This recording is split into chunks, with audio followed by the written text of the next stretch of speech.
ইয়াকুম ওয়াল হাসাদ ফাইন্নাল হাসাদা ইয়াকুলুল হাসানাত কামা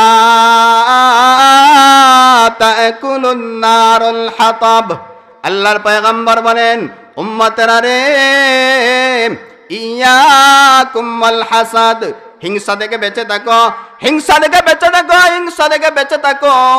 ফাইন্নাল হাসাদা ইয়াকুলুল হাসানাত। পয়গম্বর আলাইহিস সালাতু ওয়াস সালাম বলেন, হিংসার কারণে মানুষের নেক আমল শেষ হয়ে যায়, হিংসার কারণে মানুষের নেক আমল ধ্বংস হয়ে যায়, হিংসার কারণে মানুষের নেক আমল শেষ হয়ে যায়। কিভাবে শেষ হয়? আল্লাহর নবী বলেন, ইয়াকুম ওয়াল হাসাদ ফাইন্নাল হাসাদা ইয়াকুলুল হাসানাত কামা তাকুলুন নারুল হাতাব। আল্লাহর পয়গম্বর বলেন, হিংসার কারণে মানুষের নেকি শেষ হয়ে যায়।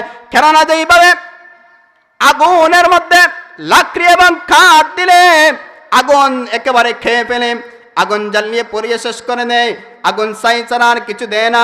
আল্লাহর নবী বলেন, আপনি নেক আমল করছেন কিন্তু আপনার মধ্যে হিংসা আছে, আপনি নেক আমল করছেন, আপনি আল্লাহর বন্দেগী করছেন, আপনি আল্লাহর উপাসনা করছেন, কিন্তু আপনার অন্তরে হিংসা আছে। এই হিংসার কারণে আপনার সমস্ত নেক আমল শেষ হয়ে যাবে।